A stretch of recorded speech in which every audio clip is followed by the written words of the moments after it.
Hey everybody, Swift from Charlie from Swift. Look, I can't even talk already. This is Charlie from Swift Contractors Corner. We're doing a little recorded session here with our guest, David Tillman. David Tillman is graciously, opted to come do this with me, and brave soul and all that sort of stuff. We got him in here. We're going to talk things, personal conveyance, how it's applying to the company guys, and how it could affect owner operators later on. I know there's not any big changes right now scheduled or looked at, but I mean, there are things that we need to be mindful of as owner operators and as commercial truck drivers in general. So everybody, this is David Tillman. For those of you who don't know, that's the wrong button there. Look at that. And he's the VP of Driver Development and Safety. He is a very groovy dude. I've been talking to him off and on for a while now, and I dig you, David. I got to tell you, you're a very open person, and I'm so glad you decided to do this with us. Yeah, well, I appreciate you giving me the opportunity, and I mean, same right back to you. I know we've had a lot of good discussions. I think it's always helpful to me in my role when I can bounce ideas and just discuss different things with folks like yourself that are seasoned drivers, really know what they're talking about, and really knowledge experts on a lot of the things that I'm trying to accomplish with the You're gonna give me a big organization. head throwing that expert word around. Some people don't like when we throw that word around, but hey, it's cool. I'll take it for now. I'm trying. You know what I mean? They say Yeah, 10,000 hours. I'm pretty sure I've exceeded that mess, but I try to learn every day like anyone else. But hey, so let's dive into this. My big focus right now. I know we got winter driving stuff coming up, but our biggest problem right now is personal conveyance. I know it's not just company guys. I know there's been a change on the company policy side, which doesn't affect the owner operators because of the contract stuff, and I get that. But we do have quite a few company guys that are following us and watching these videos. So I thought maybe we could take a couple minutes and talk about that as far as the changes that came through on the company policy side, and what I personally, I know you guys don't have any stance on the owner ops portion of it is, but I yeah. thought maybe we could talk about what I see as possibilities and hopefully things that don't come to pass, because we're going to get our stuff together and start doing it right. Yeah, no, and I appreciate the opportunity to talk about it. I think, when it comes to personal conveyance, I think, a lot of times just in general, there's some misunderstanding of what an appropriate use and an inappropriate use is. We did provide a link, direct from FMCSA, and I hope everyone checks that out. Maybe we can even post that to Charlie when we I, post this video. But I will. I'll get that up for sure.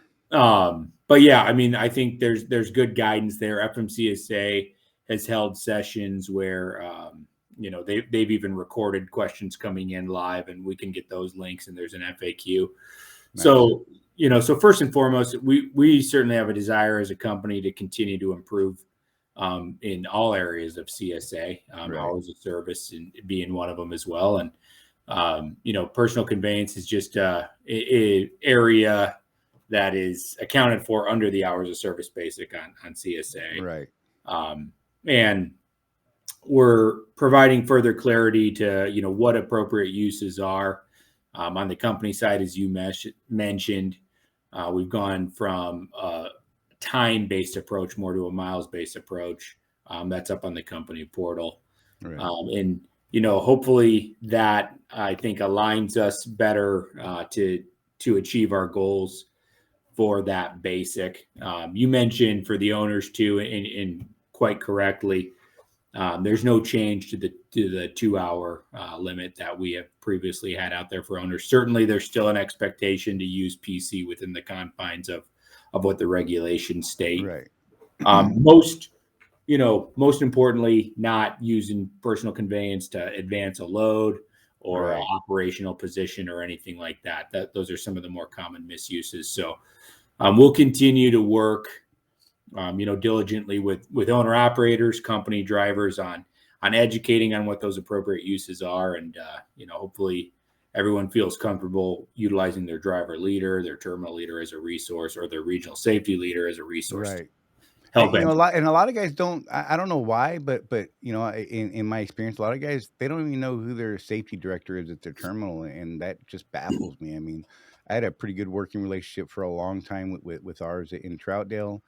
Yeah. Dug those people. And I mean, look, I was a pain in their backside from time to time because I'm like, hey, look, this is what the reg says, right? And I'm trying to follow that guidance. If you're telling me something different, let's talk about it. Explain to me what your view is. And a lot of these guys, I don't know why, but they don't engage, they don't talk, they don't want to anything to do with it. The safety director, big bad, oh, scary guy is going to make me not drive anymore, and Yeah. it's just not the case. No, it's not, and I'm glad you certainly don't hold that viewpoint, because number one, it can't be. I mean, it's no secret. I mean, our drivers are the lifeblood of the organization, and nobody hopefully should have that view that that's what safety's approach is, because it's not. And but I think it's two ways, right? We probably, from a safety department, and that starts with me, need to do more outreach so that folks, drivers that are in the organization, know who they can go to for some of those things. So I think I think that's a two-way street. I think I've got probably work to do Absolutely. with our group on there, but yeah, hopefully it is a very open-ended communication. I know we have a lot of methods to do that. Whether it's picking up the phone and calling, sending an email, sitting down at a terminal. Right. There's a lot of methods, especially this day and age, to do it, and it is crucial that we connect as often as we can. So just to touch on it, so we're clear, the new company policy is and I believe it's November 1st is when that takes effect. Is that Yeah, right? November 1st is when we're going from the 1 hour to the 25 miles. Yeah. Right, to the 25 miles. That's what I was going to say, was 25-mile range. And that's going to be like if you're going 25 miles there and back, total 25 miles, not 25 miles one direction, 25 miles back the other direction Yeah, type it's of deal. 25 miles per day. Okay. And we do really want to adhere to that. And it's right in the notice that we put out. We also do understand there's some extenuating Right. circumstances. And there we have good leaders in place that can work with our drivers through on these issues, right? We're not uh we're not going to discount some legitimate use cases that might come up outside of that. It just needs to be communicated and Yeah. discussed, and then we can act on that. And the key to it really is, I mean, if there is some sort of exception that needs to be made, just communicate what you need, guys. I mean, Yeah. reach out to your driver leader, your terminal leadership, and your safety directors, the Yeah. terminal guy, the regional guy, whatever you need to do, and communicate what's going on. This is what I think I need, and this is really what I need. Is this okay or not? Don't roll the dice. Those the points to Swift on a violation for that, it's 21, is it? On for the CSA score, yeah, that's Right. actually 21 points. It can be 27 if you're placed out of service. Right, and that's So big. it's a very significant CSA violation. And unfortunately it follows the driver as well on their Right, PSD report. It's not always a citation, but right. yeah, and I mean, we don't want our drivers to be involved with a violation like that. It's part of our job. And one thing, kind of a great, not a metaphor, but just a great use case for teamwork is this area, because we have to, as a company, anyone who's running under that Swift authority, Right. really, really strive to do this accurately and correctly, so we can keep that basic low, minimize the amount of inspections we might be subject to, and keep us flowing safely. And then obviously, of course, we want to make sure you're rested and not fatigued when you're out there.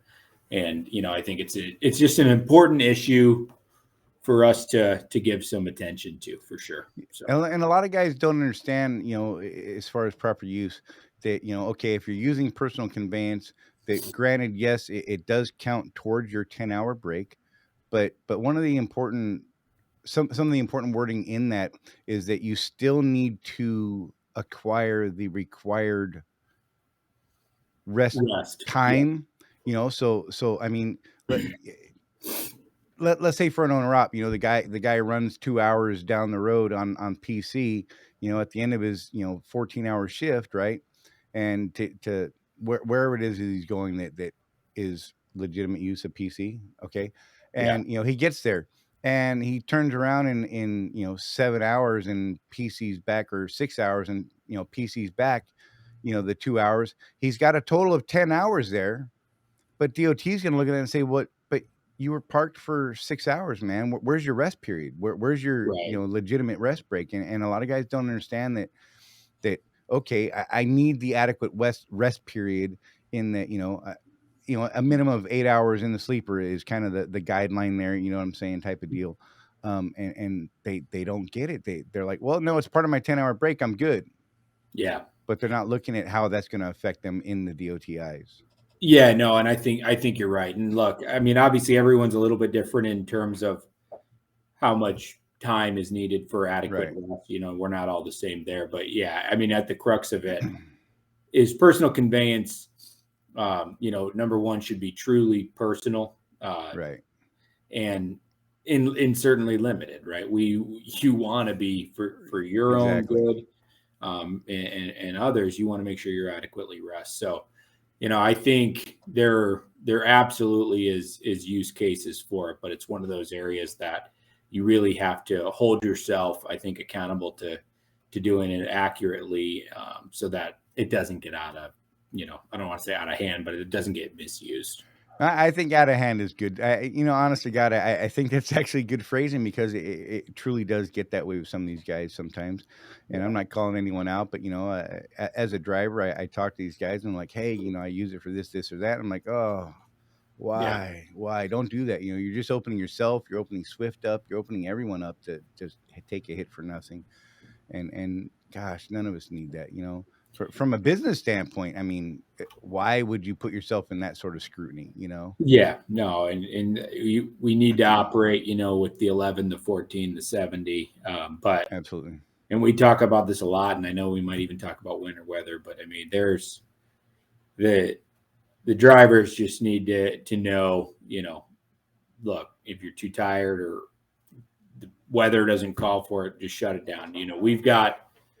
We can manage late loads and things like that. That's part of this business, but take care of yourself, in kind of those things first. No, and that's a perfect segue to get into the winter stuff because we recorded a video.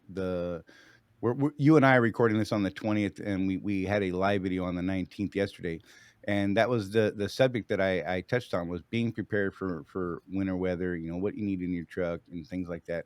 And one of the things that I really wanted to stress, and I hope I got across yesterday, was that driving 10 miles an hour in ice and snow, right, for a shift, because I've done it in the past. I don't do that stuff anymore. I look, if it's white and shiny, I'm not messing with it, man. I'm Yeah, over it. I don't have to do it anymore, so I choose not to. There are guys that are out there working, and maybe the conditions are good enough to be moving. If you feel they're not, by all means, I like you guys say, shut it down. Let us know. Mac 22, communicate.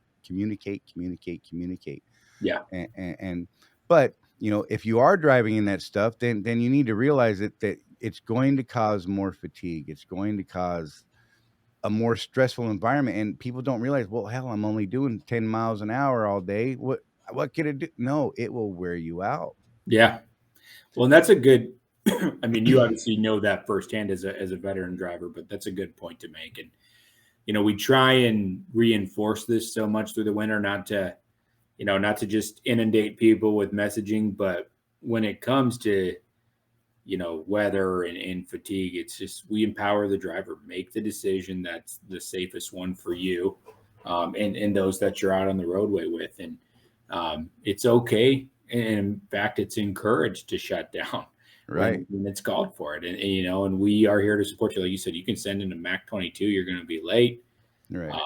Hey, that's great, we'll work with you on it. We want to know about that stuff too. So if you're caught in a snowstorm in the middle of nowhere, and like, I mean, look at Texas last Right. year. Oh my! I got stuck in that. And let me tell you, look. I was not ready for it, David.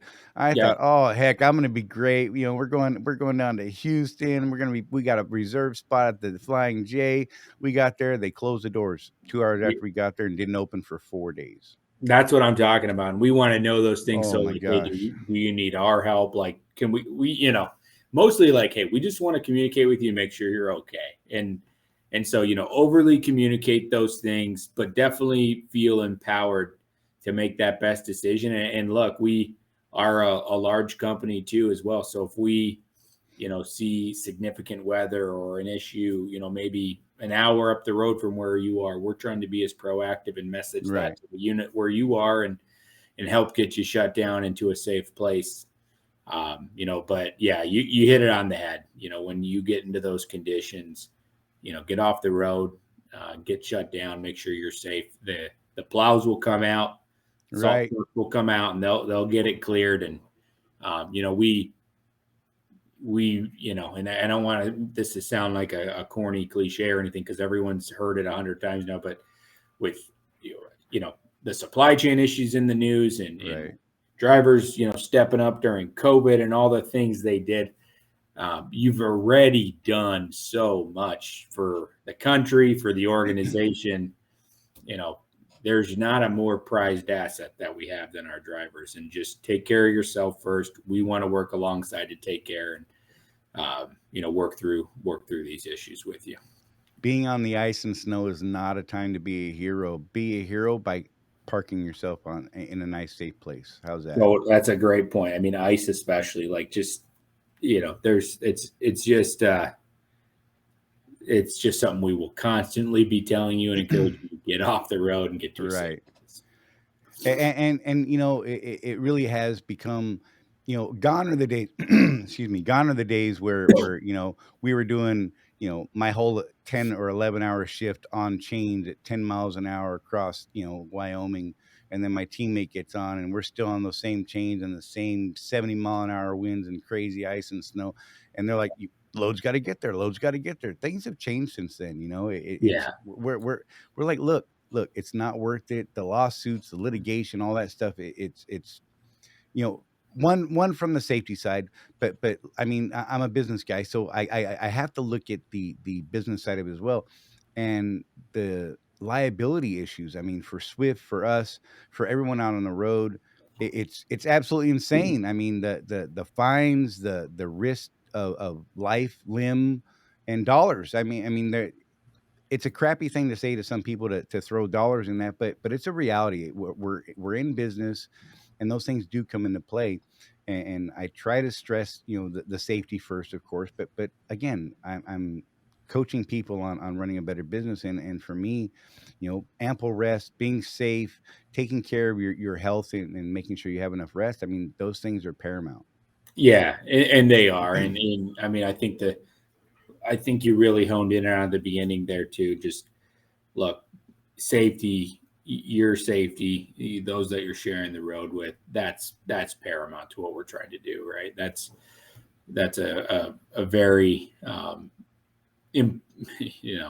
it's hard to Yeah. find something more important than that, right? So I would just encourage everyone, do that, overly communicate. Let's get really good at that with one another, for so many reasons. Like I said, we want to know that our folks are okay. We want to know if Right. there's anything that you need.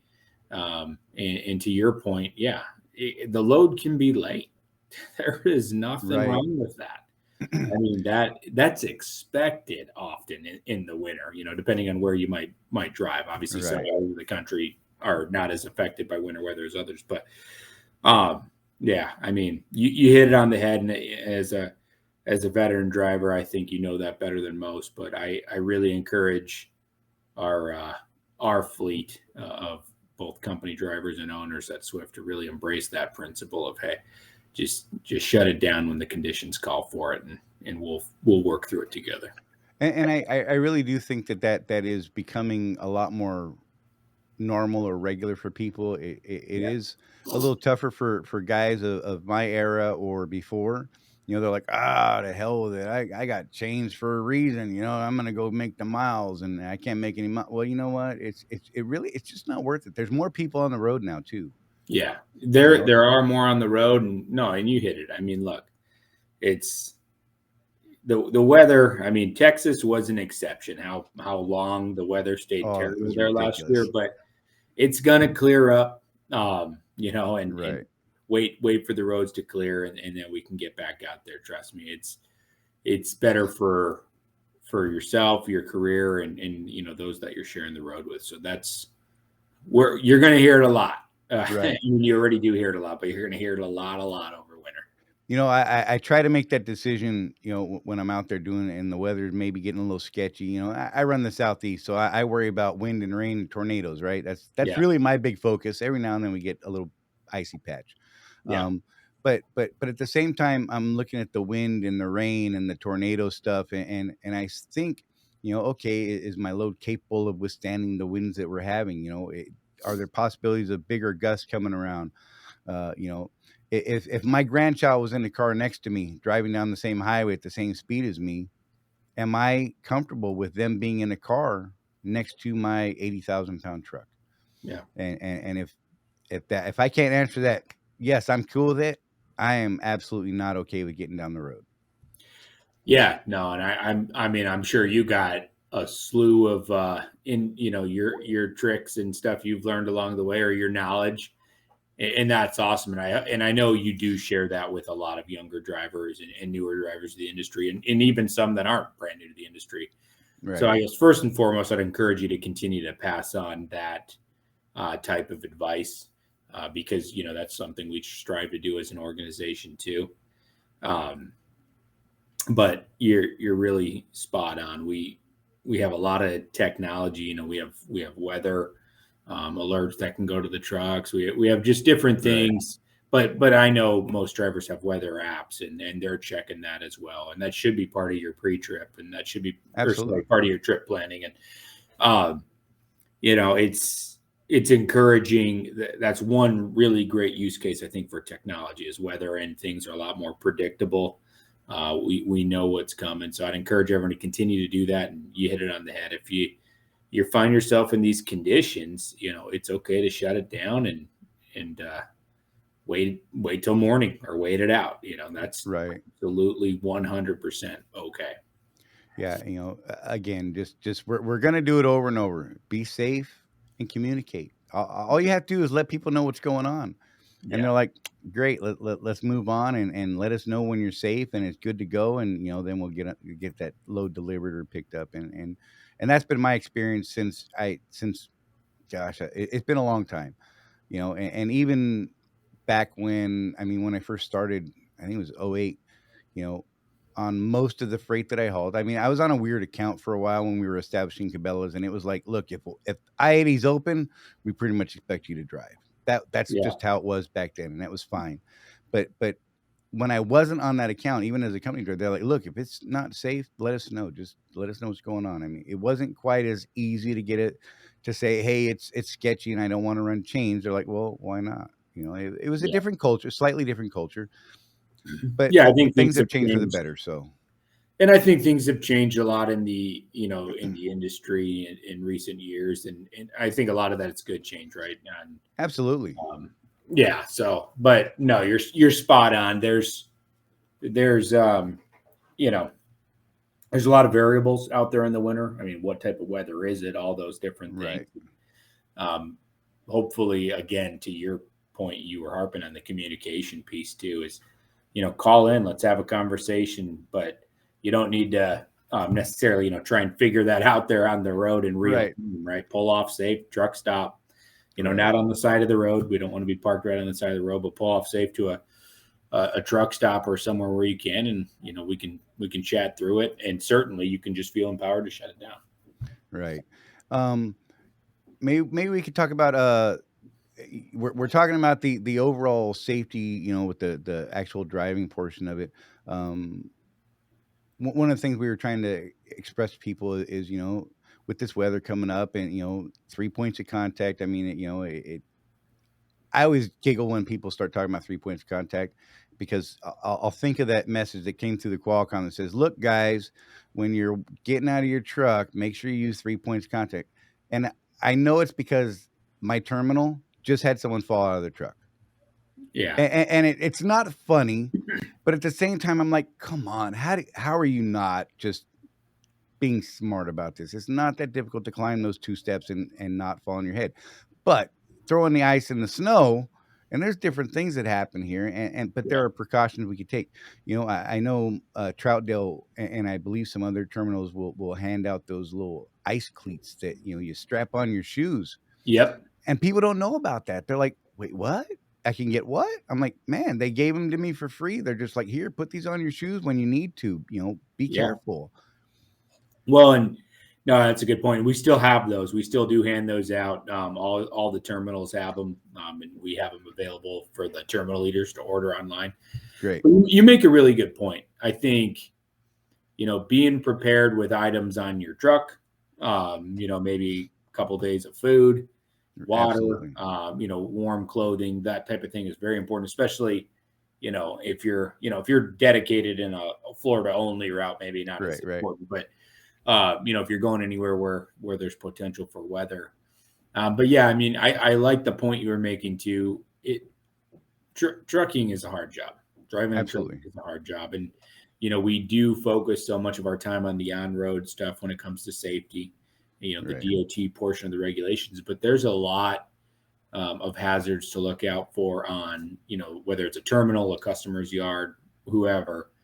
And we do need to stay diligent there, and I think 3 points of contact, paying attention when you're in a yard is very important. We talk all the time about, the importance of not driving distracted. And I Right. don't mean this to sound silly, but it's kind of the same thing in the yards. Don't be looking at your phone and walking Oh, in a yard where trucks are backing up, people are coupling trailers, all those things. It's just not the place for it. Once you get to a sidewalk or you get to right. a place like that, hey, great, picnic table, something like that. But really stay diligent.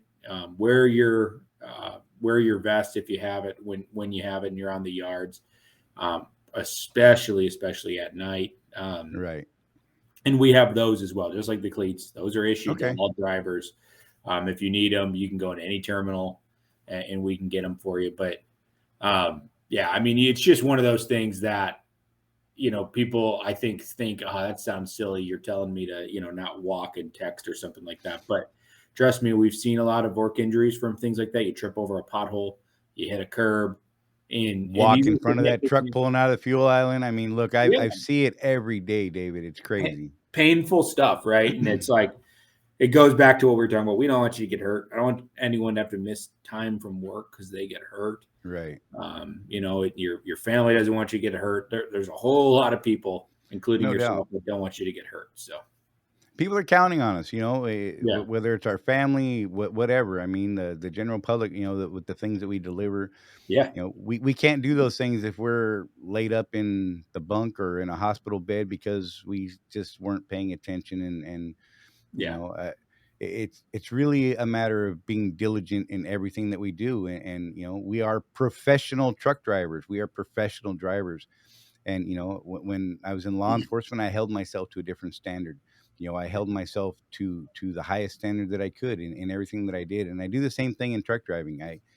You know I figure that I'm expected to operate a certain way, and I'm expected to see things that the average driver doesn't see and anticipate those things and make adjustments to those things. So, yeah. it goes along with I mean, it's something as silly and simple as walking through the parking lot, I know. throwing ice and snow and the cell phone, and oh my gosh, it's a recipe for disaster at times. So, I couldn't agree more. And it's yeah. I just hate to see anyone get hurt, and that's what really kind of motivates me in that regard. Sorry, I got a fly in here. Um, it's he likes you. It'll be great. yeah, but I mean, you hit it on the head, and I think one thing I really appreciate about you, Charlie, and many of our drivers with just a ton of experience, owner operators, contractors that have, um, you know, a, I would say typically more experience, is just that willingness to kind of pass on the knowledge, because it's one thing for a new driver to hear it from us in the office, and I think Right. I think we're doing a better and better job of having a good repertoire and relationship there. But there's something meaningful about a very experienced driver, basically being able to influence a young driver in the industry. So Well, I can tell you, David, that Jeff Morton and myself, that really is our goal here at Contractors Corner. We're trying to educate people, help them operate a better business, and part of that is safety. It's yeah, the dollars and cents of everything. It's so many things that a lot of guys just aren't thinking about. They're like, hey, I got a truck, I'm gonna go and make money, and that's the only thing to chase those miles. And that's you know it's not always the thing to chase those miles. Sometimes it's actually better and honestly more profitable not to chase the miles. Sometimes just shut it down and be safe, because replacing that truck is expensive. What Yeah, you know that's a good point. And that discipline goes a long way. I think that's a much more sensible approach. Is we obviously are in trucking to move freight, and right, we're trying to make money. That's part of the business. But I think sensible decision making as part of that business is vital. And like you said, what goes into that is understanding. Hey, if I hit these weather conditions, I'm going to shut down. Things like that, and just planning ahead is so important too. So you don't necessarily have to make a game time decision. You're saying right, you've already planned for this, and now I'm doing this, right? Like right, it's like anything in life. If you plan really solidly, now obviously for drivers, you're trip planning every day almost, right. or every working day. You do Let's get hope so. occasion, yeah, but yeah. So I think really good point. Well, oh my gosh, David, I really appreciate you being here. I know we're a little over 30 minutes, so I think we're going to wrap this up. Unless there's anything else you want to touch on, any last points you want to hit. I mean, I would just here's your say, moment. if I could, honestly, I just say, how we touched on it earlier, but just how thankful I am. Number one for you, the opportunity to kind of come in here and talk, but so many of the drivers that represent Swift for who they are.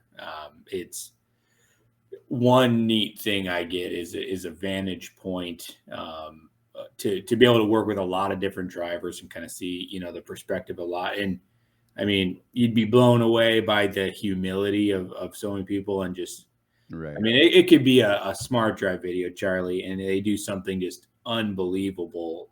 Takes a ton of skill, and you call them, say, hey, that was amazing, and they're like, yeah, that was just my job, and it's like, right, I appreciate it so much, but it's such a difficult job, and I think we've got the best of the best here, and we're building a culture. I think that's only going to get better, and that's because of our drivers. So I just wanted to kind of echo that. Thank you for the opportunity, and hopefully we can link up here more often. I'd oh, love to. definitely. You've got a standing invitation. Anytime you want to come on, we got you, David, and we can do Awesome. live, we can do recorded. It doesn't matter. Whatever fits our schedules, we're there. So, but Perfect. I want to thank you honestly and truly, that I really do appreciate. In fact, I appreciate your appreciation. And so, again, anytime you want to come on, David, you got something, that we put it out in the groups, and all that sort of thing. And Yeah. if people are getting benefit out of these videos, then all the better. And like I said, we do reach out to company guys. We're not just about owner operators. I mean, our focus is owner operators and their business, but there's a Yeah. lot of safety stuff and that kind of stuff that we do try and reach out a little bit further and do what we can. But again, I want to thank you so much, David. And look, anytime you want to come on, you hit me up and we got you, buddy. All right. Well, hey, I appreciate you, Charlie. Oh, anytime, David. All right. Well, there you go, guys. That was David Tillman. He's like we said, the VP of Safety and Driver Development. We were talking those PC things and all the winter safety stuff and all that kind of good stuff, guys. We will put a link in the description to the FMCSA stuff on personal conveyance, and I think I'll get a card put up right around here somewhere. And yeah, I hope you guys enjoyed this video. And like always, I know some of you don't like hearing it, but hey, come on. If you haven't already, subscribe, hit the notification button, hit that thumbs up if you dig the videos, if you're finding use out of this stuff. Let us know, leave comments. We will get back to you on those comments. We try to answer every comment that is left. And if you like what we're doing, let us know. And like always, we'll see you next time here on Swift Contractors Corner. Be safe, everybody.